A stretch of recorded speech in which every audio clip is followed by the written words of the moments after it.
네, 오늘 우리 나눌 말씀 창세기 12장 1절부터 3절까지의 말씀입니다. 구약성경 14페이지 정도 되고요. 창세기 12장 1절부터 3절까지의 말씀 제가 봉독하도록 하겠습니다. 여러분 눈으로 같이 말씀 읽으시면 될 것 같아요. 여호와께서 아브라함에게 이르시되 너는 너의 고향과 친척과 아버지의 집을 떠나 내가 내게 보여줄 땅으로 가라. 내가 너로 큰 민족을 이루고 내게 복을 주어 내 이름을 창대하게 하리니 너는 복이 될지라.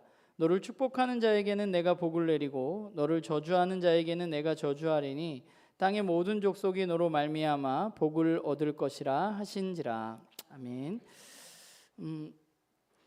때로는 우리가 교회를 이렇게 교회 생활을 하다 보면 교회에 다니시는 분들 중에 그런 질문을 하시는 분들이 간혹 있습니다. 왜 우리가 이스라엘의 역사를 알아야만 하는가라는 질문을 하시는 분들이 계십니다. 우리가 예수 그리스도를 믿고 그분의 십자가 사건과 부활을 믿음으로 구원을 받으면 그것으로 되는 것이지 우리가 굳이 다른 나라의 역사까지 알아야 하는 것인가, 그럴 필요가 우리에게 있는가라고 질문하시는 분들이 있습니다. 이 얘기가 어찌 보면 또 맞는 것 같기도 하지만 또 어찌 보면 이 이야기는 앞뒤가 잘 맞지 않는 이야기입니다. 왜냐하면 이스라엘 역사를 우리가 알지 못하고 이스라엘을 올바로 알지 못하고 예수님이 그리스도라는 사실, 예수님이 메시아라는 사실을 우리가 올바로 고백할 수 없기 때문입니다. 예수님을 믿는다고 하지만 그분이 왜 오셨는지, 심지어 그분을 부를 때 우리가 사용하는 말인 그리스도라는 말은 어디서 온 것인지, 왜 그분이 그리스도인 것이 중요한 것인지는 이스라엘을 우리가 알지 못하고서는 사실 이해할 수 없는 부분이 있기 때문에, 그래서 우리는 구약 말씀이 우리들에게 의미가 있고 이스라엘을 알아가는 것이 더 중요한 것이죠. 우리가 드라마를 예를 들어서 지난주부터 제가 말씀을 드리고 있는데, 드라마의 예를 들자면 이런 거예요. 굉장히 중요한 클라이막스를 알고 있는데 왜 그런 클라이막스가 나올 수밖에 없었는지, 그리고 그 클라이막스를 통해서 과연 이 이야기의 결말과 이 이야기가 말하고자 하는 것은 무엇인지를 잘 알지 못하면서 그냥 그 클라이막스만 알면 되지, 이 전체 이야기가 뭘 말하는지, 이게 왜 여기까지 왔는지 우리가 굳이 알 필요가 있냐라고 말하는 것과 비슷한 것입니다.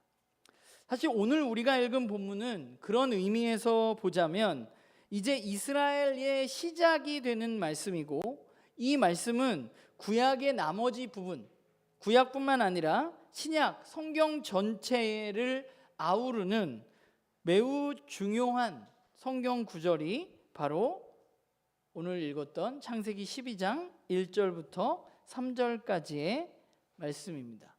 오늘 이 창세기 12장 1절부터 3절은 사실 성경의 이야기 전체, 그러니까 우리가 지난주에 네 가지 질문에 대해서 이야기를 나누었잖아요. 앞에 세 가지 질문은 창세기 1장부터 13장 11절까지 우리가 얘기를 하고 있다고 했는데, 이제 그 네 번째 질문에 대해서 사실은 창세기 12장부터 요한계시록 마지막 장까지 하나님은 이야기하고 계신 것이죠. 그럼 오늘 2부를 시작하면서 1부의 이야기를 우리가 잠시 좀 돌아보는 것이 2부를 이해하는 데 도움이 될 것 같습니다. 우리가 지난주에 그런 얘기를 나눴죠. 태초에 이 세상보다 먼저 계셨던 하나님께서 이 세상을 말씀으로 창조하셨습니다. 그리고 하나님이 만드신 이 세상은 어떠했나요? 이 세상은 선한 세상이라고 이야기했습니다. 창조주가 만들어 놓고 보니까 이 세상은 그야말로 보기에 좋은 세상, 선한 세상이었습니다. 그런데 그 선한 세상 가운데 하나님은 하나님이 만든 이 세상을 하나님의 형상으로 창조된 사람을 통해서 다스리도록 하셨습니다. 사람의 사람의 다스림을 어떤 독자적인 다스림이 아니라 사람 마음대로 할 수 있는 것이 아니라, 그 다스림이라는 것은 결국 창조주 하나님의 말씀에 따른 하나님을 주인으로 여기는 청지기로서의 이 세상을 경영하는 다스림이 바로 오늘 그 창세기가 말하고 있는 창조의 이야기인 거죠.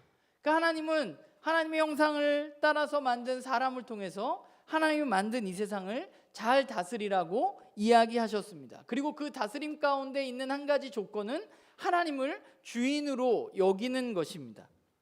그런데 거기에 문제가 생기게 되죠. 인간의 마음 가운데 하나님처럼 되고 싶은 마음이 생겼고, 인간은 하나님의 말씀을 왜곡하고 또 하나님의 말씀을 거부함으로 주인인 하나님께 반역하고, 이제 스스로 판단하고 스스로 판결하고 스스로 생각해서 자기 마음대로 하나님이 만드신 이 세상을 다스리고자 하는 하나님에 대한 반역을 사람이 하게 된 것이죠. 그게 창세기 3장에 나와 있는 죄에 대한 이야기입니다. 그 이후에 하나님의 형상으로 창조된 인간은 하나님으로부터 벗어나서 이제 이 세상을 자기 마음대로 다스리기 시작했습니다. 그런데 결과가 괜찮으면 뭐 문제가 없는데, 문제는 뭐냐면 그 결과가 좋지 않았다는 것이죠. 인간이 인간 스스로 인간 마음대로 하나님 없이 하나님의 말씀과 상관없이 이 세상을 다스릴 때 이 세상이 더 좋은 세상이 되느냐? 성경은 우리에게 그렇지 않다고 이야기하고 있습니다. 이 세상은 인간의 죄로 말미암아서 저주를 받고 깨어지게 되었습니다. 이 반역은 모든 것을 파괴하기 시작했고 점점점 안 좋은 방향으로 나가기 시작한 거죠. 그러니까 하나님과의 관계, 사람들과 사람들과의 관계, 사람과 이웃과의 관계, 사람과 세상과의 관계, 이 모든 것들이 하나님 안에서 가능한 것인데 그것이 깨어지게 되었다는 것입니다.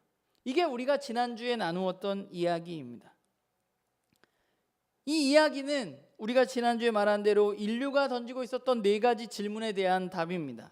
그 질문이 이런 거죠. 세상은 어떻게 시작되었는가? 우리가 살고 있는 세상은 어떤 세상인가?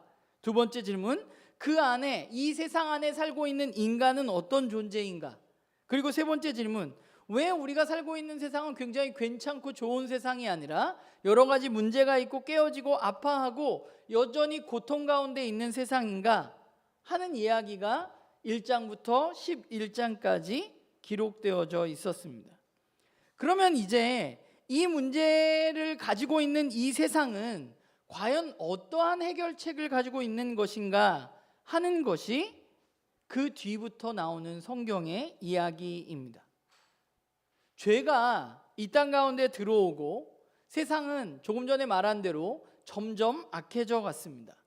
우리가 지난주에 나누었지만 하나님은 남자와 여자를 협력하는 존재로 만드셨다고 얘기했죠.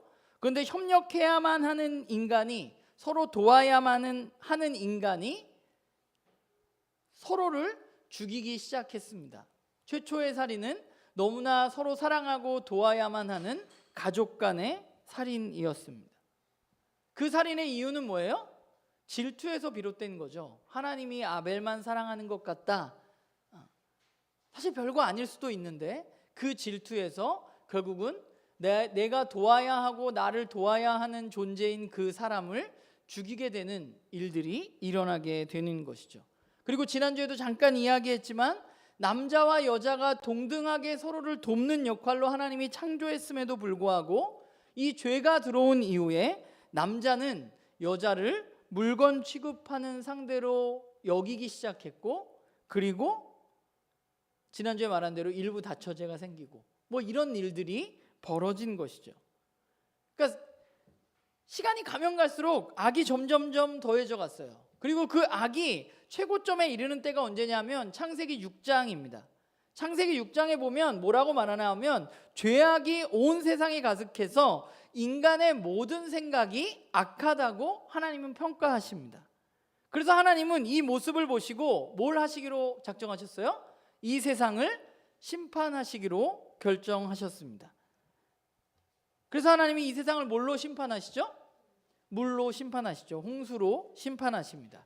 그런데 하나님이 그냥 다 쓸어버리신 게 아니라 그 중에 한 사람이었던 노아와 그의 가족들은 이 심판 가운데 구원을 받게 되었습니다. 그리고 하나님은 이 심판 후에 사람들을 홍수로 다 죽이고 이 세상이 물로 다 가득 차서 깨어지는 이 심판 후에 노아가 방주에서 나와서 노아가 하나님 앞에 첫 번째 제사를 드릴 때 하나님은 노아에게 약속을 하셨습니다. 그 약속은 뭐냐 하면 다시는 인간이 악하다고 이 세상을 심판하지 않겠다는 약속입니다. 인간이 악하다고 해서 이제 이 세상의 모든 생물을 내가 없애지 않겠다는 약속, 그 약속이 창세기 8장과 9장에 기록되어져 있습니다. 그리고 하나님 뭘 주셨어요? 그 약속으로 무지개. 무지개를 우리 보면 우리는 뭘 생각하냐 하면 아 이쁘다 우리 이렇게 생각할 수 있지만 성경적으로 따지자면 무지개를 보면 뭐예요? 인간은 악하지만 이제 하나님은 우리를 심판하지 않으시는구나 라는 것을 우리는 무지개를 보면 생각할 수 있는 것이죠. 그게 성경적인 세계관을 가진 사람들이 무지개를 바라보는 관점입니다. 그러면 이제 인간이 악해도 하나님은 인간을 심판하지 않겠다고 약속하셨습니다. 그럼 문제가 해결되었나요? 인간이 안 악해졌나요? 바뀐 건 뭐예요? 하나님이 심판을 하지 않으시겠다고 약속하셨다는 거예요. 문제가 해결되어지진 않았어요. 일반적으로 삶 가운데 큰 어려움이나 시련이나 심판이 닥쳐오면 무언가 각성하고 내 자신을 돌아보고 삶을 돌이키는 것이 일반적일 수 있지만 노아의 홍수 이후에 그렇게 하나님이 심판하셨음에도 그 이후의 사람들은 어떠했느냐? 여전히 악을 저지르는 사람들이었습니다. 그리고 그 악이 최고조가 또 이른 때가 언제예요? 우리가 잘 아는 창세기 11장의 바벨탑 사건이죠. 바벨탑은 뭐예요? 사람들이 노골적으로 높이 올라가라는 이유는 뭐예요? 이유는 뭐예요?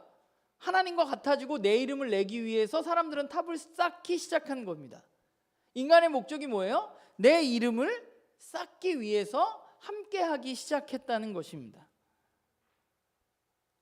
사람이 노골적으로 하나님 앞에 이제 대항하기 시작했고 하나님과 같아지려고 하는 모습을 보이기 시작했어요. 그러니까 하나님은 원래는 뭘 했어야 돼요? 심판을 했어야지. 또 악해졌으니까. 근데 하나님 뭘 하셨어요? 약속을 하셨잖아요. 이제는 심판 안 하겠다고. 그래서 하나님은 뭘 하신 거예요? 심판하지 않으시고 모여있는 사람들을 세상으로 흩으셨습니다. 우리가 잘 아는 것처럼 바벨탑 사건으로 일어난 게 뭐예요? 말을 다르게 하셔서 사람들이 못 알아듣게 되고 사람들이 함께 할 수 없게 돼서 흩어지게 된 거예요. 그러면 하나님이 심판하지 않으시겠다고 약속하셨고 하나님은 심판하지 않으시고 인간의 악을 보면서 이제 사람들을 흩으셨습니다. 그러면 이제 이 문제가 해결되었느냐? 여전히 해결되어지지 않았죠. 사람의 죄의 문제는, 악의 문제는. 이 상황 속에서 바로 창세기 12장이 나오는 겁니다. 하나님 이제 진짜 이 문제를 해결하시기를 원하세요. 어떻게 해결하실 것이냐? 하나님은 이 해결을 위해서, 이 문제 해결을 위해서 하나님의 계획 가운데 하나님의 사람을 찾고 계셨습니다. 그리고 등장하는 사람이 창세기 11장 후반부에 보면 노아의 자손 아들 중에 셈의 자손의 족보가 쭉 기록되어지면서 그 끝에 누가 나오느냐? 데라라는 사람이 나와요. 그리고 데라의 아들은 누구예요? 바로 아브라함입니다. 그런데 그 데라는 원래 어디에 살았느냐? 갈대아 우르라는 곳, 지금으로 말하면 메소포타미아, 그러니까 인류의 문명이 발생했던 4대 문명 발상지 중에 하나인 그곳에 이 데라가 살고 있었습니다. 그런데 무슨 이유인지는 모르겠지만 데라는 자신의 가족들을 데리고 떠나기로 작정을 해요. 데라가 어디로 떠나기를 작정을 하냐 하면 가나안 땅으로 가기로 작정을 합니다. 그리고 가나안 땅으로 가던 도중에 데라가 멈춰서 하란에 멈추게 돼요. 제가 지도를 거기 있죠. 네, 여기 보면 이거 안 나오네. 저 맨 밑에 하얀 막 이렇게 글씨 써 있는 데 있죠. 거기가 우르거든요. 메소포타미아 문명이고 하란은 어디냐 하면 하란은 여기, 그리고 이스라엘은 여기죠. 가나안 땅은. 그러니까 저렇게 아브라함이 이동을 하게 되는 겁니다. 그러니까 데라가 우르에서 가나안으로 왜 가려고 했는지는 사실 나와 있지 않아요, 성경에. 근데 본문을 보면 창세기 11장 한 장 넘겨줄래요?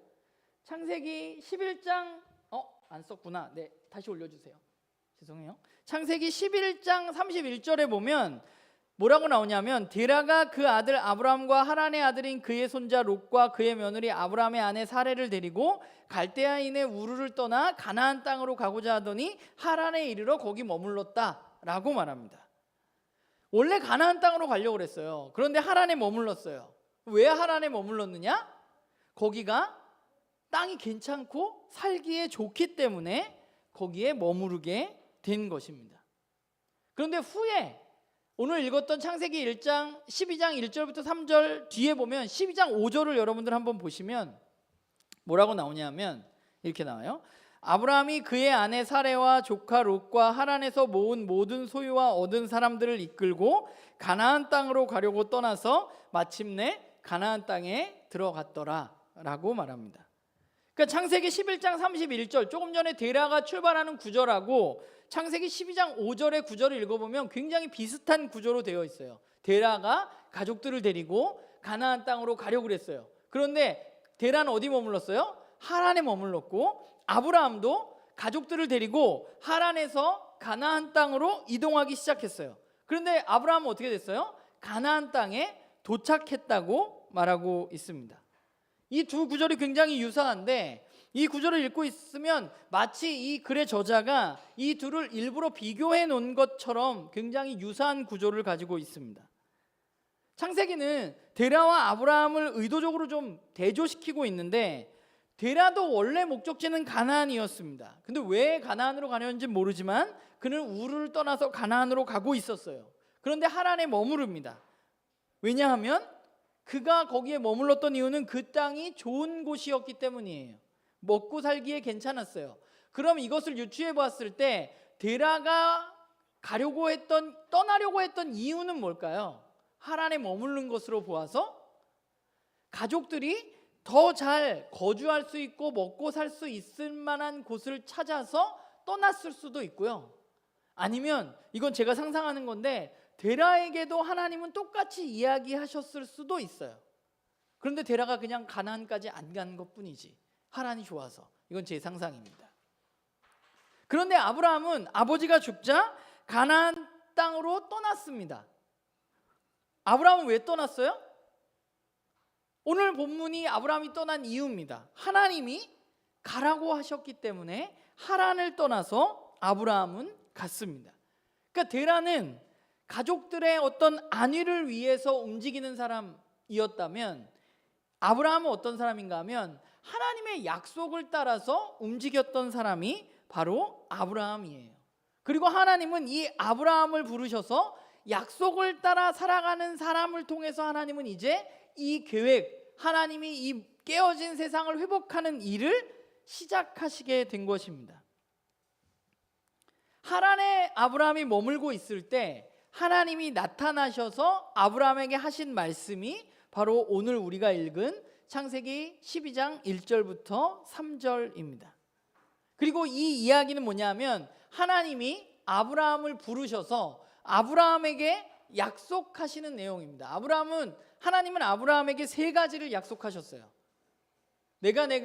내가 너에게 지시할 땅으로 가라라고 말씀하시면서 내가 너에게 세 가지를 줄게라고 말씀하셨는데 그 세 가지가 뭐냐면 큰 민족에 대한 약속, 축복에 대한 약속, 땅에 대한 약속을 하나님은 그에게 주셨습니다.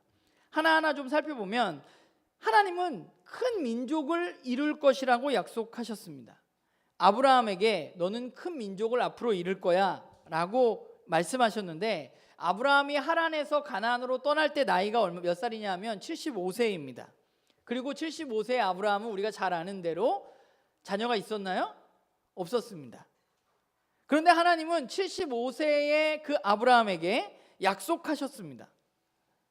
큰 민족을 이룰 것이라고. 근데 저는 이 본문을 보면서 그런 생각을 좀 했었는데 그냥 아브라함이면 되지 굳이 큰 민족이 필요했을까? 라는 생각을 좀 개인적으로 좀 했어요. 왜 하나님은 굳이 아브라함이 큰 민족을 이루는 것을 원하셨을까? 왜 그것을 주시려고 했을까? 여러분 그런 생각은 안 해보셨죠? 저도 말씀을 보면서 그런 생각을 해보았는데, 또 책도 보면서 하나님의 계획은 물론 우리가 개개인별로 하나님을 만나고 하나님을 경험하는 일들을 우리는 하지만, 그러나 하나님의 약속은 언제나 공동체를 통해서 하나님은 일하시는 분입니다. 하나님은 실제로 하나님의 나라를 이루실 것이고, 거기에는 한 사람이 아니라 그 한 사람, 약속을 믿고 따라가는 그 공동체가 하나님에게는 필요했습니다. 그래서 이 일이 아브라함으로부터 시작되기는 하지만, 그러나 이 일의 계획의 궁극적으로는 하나님의 이 계획을 이루기 위해서는 큰 민족, 한 민족이 필요했던 것입니다. 그래서 하나님은 아브라함에게 큰 민족을 이룰 것이라고 약속하셨습니다. 그리고 두 번째는 복을 얻게 될 것이라고 약속하셨어요. 아브라함에게 복을 주시겠다고 약속하셨고, 너를 저주하는 사람에게는 저주를, 복을 빌어주는 사람에게는 복을 주겠다고 말씀하셨습니다. 오늘 본문을 보면 복이라는 단어가 굉장히 많이 나와요. 그러면 하나님이 아브라함에게 복을 주시겠다고 했는데, 진짜 중요한 건 뭐냐면, 그럼 그 복이 뭐냐는 거예요. 하나님이 아브라함에게 내가 너에게 복을 줄게 라고 약속하셨는데, 그러면 하나님이 아브라함에게 약속하신 그 복은 과연 무슨 복일까요? 네. 우리는 복이라고 하면 일반적으로 우리 한국 사람들은 샤머니즘의 영향을 많이 받아서 우리 할머니들이 정화수 떠놓고 빌고, 우리의 건강과 우리의 직장, 우리의 결혼, 여러 가지 것들, 우리의 재정, 이런 것들을 위해서 정화수 떠놓고 빌고, 이런 일들이 있어서 우리들에게 복이라는 것은 그야말로 조금 전에 이야기했던 것들을 우리는 가장 먼저 떠오르게 됩니다. 너 복 받았구나 라고 생각하면 우리는 일반적으로 이 세상에서 일이 잘 풀리면 복 받았다고 이야기합니다. 하나님이 축복하셨구나. 그러면 뭔가 잘 풀리는 거죠. 우리의 일이 취업을 한다거나, 돈을 많이 번다거나, 아이를 낳았다거나, 이런 일들을 가지고 우리는 복이라고 이야기를 합니다. 그리고 성경이 그렇지 않다고 이야기하고 있지 않아요. 성경은 그렇다고 이야기하고 있어요. 그런 부분들이 창세기에 많이 기록되어져 있습니다. 그런데 이 복의 진짜 의미를 우리가 생각해 보면, 성경이 말하는 하나님이 약속하신 복은 우리가 좀 생각해 볼 필요가 있는데, 하나님이 세상을 만드시고 세상을 창조하시고 복이라는 단어를 3번 이야기하셨어요. 언제 이야기하셨냐면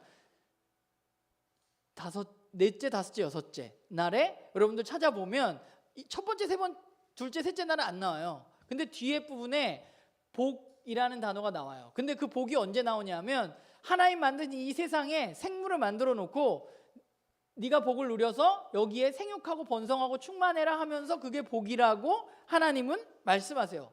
그러니까 비슷한 맥락에서 복이라는 단어가 쓰여졌는데, 그러니까 이 복은 어떤 의미가 있었냐면, 창조 세계 안에서 하나님이 주신 것들로 충만한 상태, 하나님이 말씀하신 것들이 잘 이루어지고, 그 이루어져서 하나님이 만드신 세상 가운데 하나님의 뜻대로 잘 이루어진 상태에 대해서 하나님은 복이라고 말씀하셨어요. 창세기 얘기뿐만 아니라 구약 성경 전체에 복이라는 단어가 사용되는 것을 살펴보면, 우리 한국 사람들이 가지고 있는 복의 의미와는 조금 거리가 있습니다. 그러니까 성경이 말하는 복은 어떤 거냐면, 하나님과 인간의 올바른 관계를 의미합니다. 그리고 그 하나님과 인간의 올바른 관계 가운데 하나님이 만드신 이 세상에서 하나님의 피조물들이 하나님과의 온전한 관계를 잘 누리고 충만하게 되어지는 상태, 그것이 바로 성경이 말하는 복인 것이죠. 하나님 주신 것들을 잘 누리는 거예요. 하나님과의 온전한 관계 속에서. 그래서 하나님은 이제 아브라함에게 복을 주겠다고 말씀하신 것은, 그 전까지 인간과 하나님과의 깨어진 관계 가운데 이제 하나님은 아브라함과 관계를 맺기 시작하시고, 아브라함은 하나님이 만드신 세상 가운데 하나님이 주신 것들을 잘 누릴 수 있게 될 것이라는 것입니다. 그게 바로 하나님이 아브라함에게 약속하신 복에 대한 이야기예요. 그리고 세 번째는 땅에 대한 약속입니다. 하나님은 아브라함에게 땅을 주시겠다고 약속하셨습니다. 그러면 그냥 깨어진 세상을 회복하면 되지 땅이 왜 필요한가? 우린 생각해 볼 수 있지만 이 이유는 실질로 하나님의 약속을 따라서 살아가는 그 큰 민족이 거주할 실제적인 공간이 필요했기 때문입니다. 여러분, 나라가 존재하기 위해서는, 주희는 배웠나? 나라가 존재하려면 세 가지가 있어야 되잖아. 주희야, 뭐가 있어야 되니? 안 배웠니? 국민이 있어야 되고요, 사람이 있어야 되죠. 그리고 뭐가 있어야 돼요? 국토가 있어야 되죠. 그리고 뭐가 있어야 돼요? 주권이 있어야 됩니다. 나라가 이루어지려면 땅과 사람과 주권이 있어야 됩니다. 하나님도 마찬가지예요. 하나님이 이 세상을 회복하시려는 것은 그냥 모호하게 그냥 말로만이 아니라 실제적으로 이 땅 가운데 땅을 가진 한 민족이 하나님의 주권을 가지고 살아가는 모습을 통해서 하나님은 이 땅을 어떻게 회복하실지에 대해서 계획을 가지고 계셨던 거예요. 그래서 그 땅을 하나님이 이스라엘 민족들에게 주신 것입니다. 아담과 하와에게 에덴 동산이라는 땅이 있었듯이 이스라엘 민족에게는 가나안이라는 땅을 하나님이 선물로 주신 거예요. 그게 기억해야 될 건 뭐예요? 땅은 누가 준 거예요? 하나님이 준 거예요. 그럼 그 땅에서 뭘 해야 돼요? 하나님의 말씀대로 살아야 돼요. 하나님의 말씀대로 살지 않으면 어떻게 돼요? 내쫓김을 당해요. 그래서 이스라엘은 어떻게 됐어요? 나중에 이스라엘이 가나안 땅에 들어갔다가 가나안 땅에서 하나님의 말씀대로 살지 않아서 어떻게 됐어요? 바벨론 포로로 내쫓김 받게 된 거죠. 왜냐하면 그 땅은 하나님의 땅이고 하나님이 주셨고 그 땅에서는 하나님의 말씀을 따라서 살아가야만 되는 땅이기 때문에 그런 것입니다. 그러니까 아브라함에게 내가 너에게 약속하는데 큰 민족을 주고 땅을 주고 축복하겠다는 얘기는 하나님이 이제 실제로 이 땅 가운데 한 민족을 선택하셔서 실제적인 땅에 하나님의 주권이, 하나님과의 온전한 관계 가운데 하나님을 누리는 그 민족을 실제로 계획하시겠다는 것의 시작이 바로 아브라함입니다. 아브라함이 받은 약속은 그것입니다. 창세기를 살펴보면 이 약속이 얼마나 중요한지를 여러분들 잘 알 수 있어요. 창세기 살펴보면 이 약속이 여러 번에 걸쳐서 똑같은 이야기가 반복되어집니다. 창세기 15장에도 나오고요, 17장에도 나오고 22장에도 나옵니다. 똑같아요. 하나님은 비슷한 것을 약속하셨어요. 왜냐하면 이 약속이 이 세상을 향한 하나님의 해결책의 실마리이기 때문에 그래요. 그렇기 때문에 이 약속은 매우 중요한 것입니다. 그러면 이제 생각해 볼 것은, 하나님이 아브라함에게 약속을 하셨어요.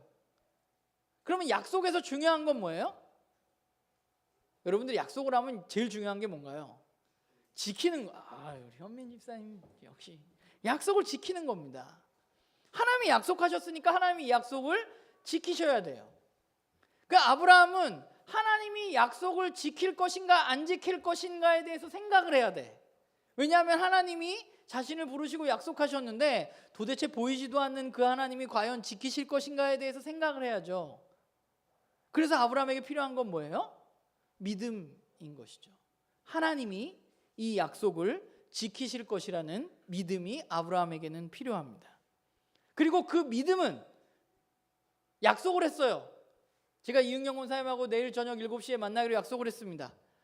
이은경 권사님 저를 믿어요. 저도 이은경 권사님 믿습니다. 그러면 제가 7시에 어떻게 해야 되나요? 약속 장소로 가야 되는 거죠. 약속은 말이 아니라 행동을 요구합니다. 그래서 아브라함은 하나님을 믿었어요. 하나님이 이렇게 약속하셨으니까 그래, 내가 하나님 한번 믿어보자 하고 믿었어요. 그래서 아브라함은 뭘 했어요? 하란을 떠나서 가나안 땅으로 간 것이죠. 약속에는 믿음과 행동이 필요합니다. 결국 하나님과 아브라함의 약속도 아브라함의 이 약속에 대한 믿음과 그 믿음에 대한 순종의 결단이 있어야 되는 것이고, 4절에 보면 아브라함이 이 약속을 받자마자 어떻게 해요? 여호와의 말씀을 따라갔다라고 말하고 있습니다. 이 약속을 믿고 비옥한 하란을 떠나서 가나안 땅이 어떤지 알지도 못하지만 가나안 땅으로 갔습니다. 그리고 사실 살펴보면 가나안 땅에서 아브라함은 가나안 땅을 얻지도 못했어요.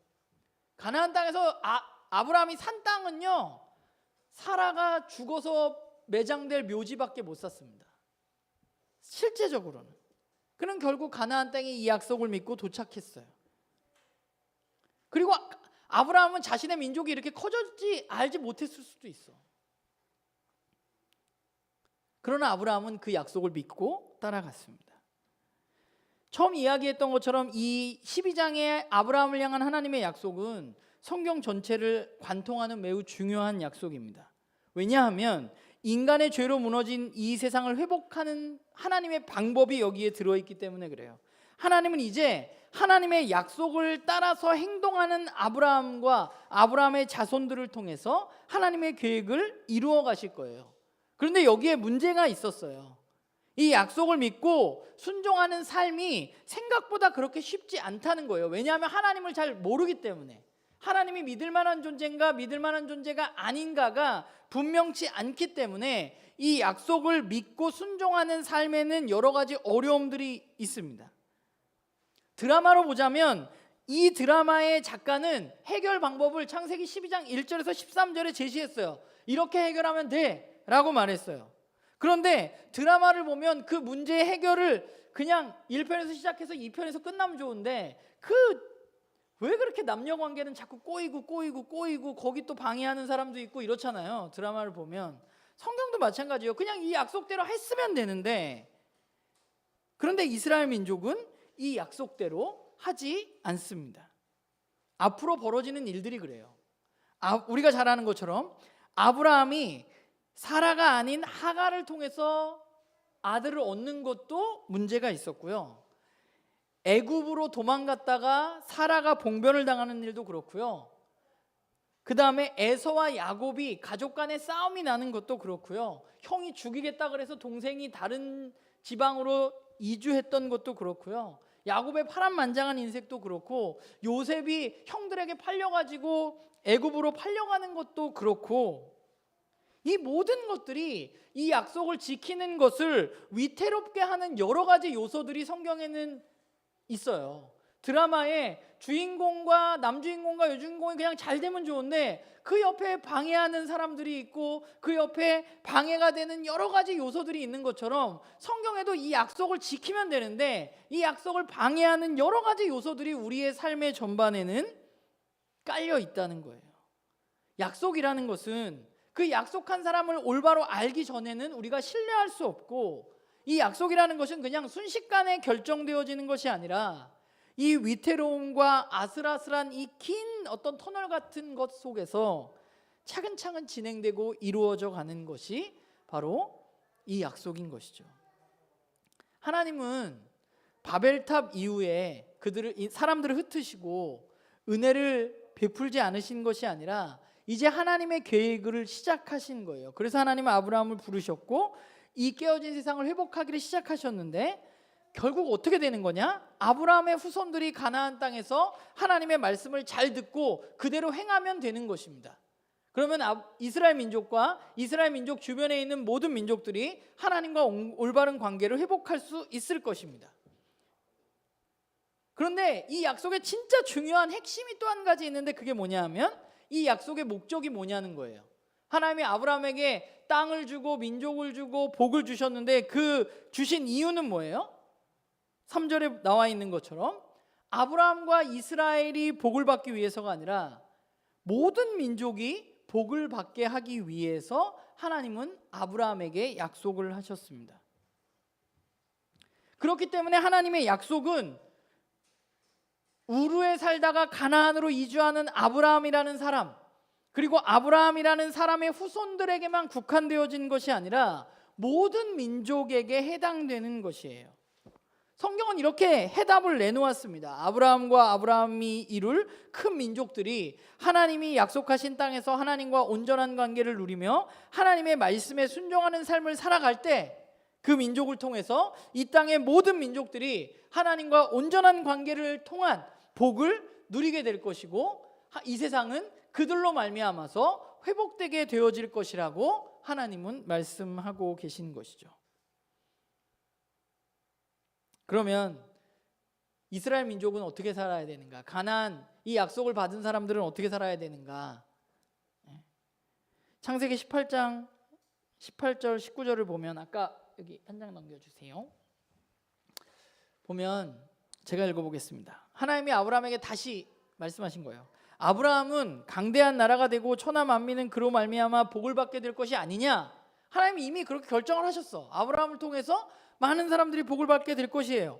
그럼 19절에 뭐예요? 내가 그로 그 자식과 건소에게 명하여 그들이 할 일은 뭐예요? 여호와의 도를 지켜 의와 공도를 행하게 하려고 그를 택하였나니 이는 나 여호와가 아브라함에 대하여 말한 일을 이루려 함이라. 아브라함이 해야 할 일은 뭐예요?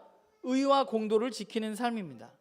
의와 공도를 지키는 삶은 하나님께 순종하고 옳고 바른 일을 하도록 가르치라는 뜻을 가지고 있는 거. 하나님과 온전한 관계 속에서 하나님께 순종하고 올바른 삶을 살아가는 것이 의와 공도의 삶입니다. 아브라함이 걸어가야 할 길은 이 약속을 믿는다면 가나안으로 떠난 것과 더불어서 그의 삶에 필요한 것은 뭐예요?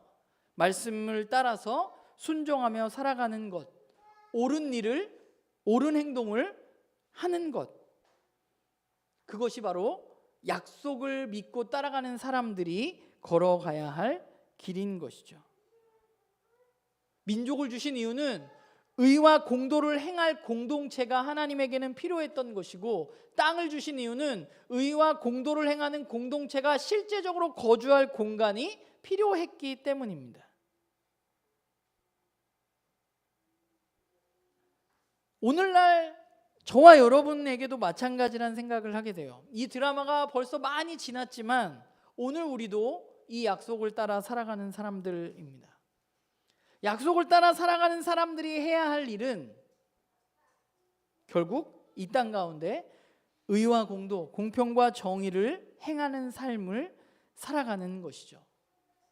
저와 여러분이 하나님의 약속을 믿고 하나님이 이 깨어진 세상을 그렇게 회복하고 해결하실 것이라는 것을 믿는다면, 그리고 이미 우리에는 이 드라마가 많이 와서 클라이막스가 지난 것 같이 보이는 예수 그리스도 이후에 우리에게는 이 약속이 유효하지 않느냐? 여전히 유효합니다. 왜냐하면 여전히 이 세상은 깨어져 있기 때문이죠. 그렇기 때문에 이 약속을 저와 여러분이 믿는다면 이 말씀을 따라 살아가야만 하는 것이 저와 여러분이 해야 할 일이에요. 성경을 여러분 잘 살펴보면 이 약속이 왜 저와 여러분과 연관이 있는지를 앞으로 설명을 할 거예요.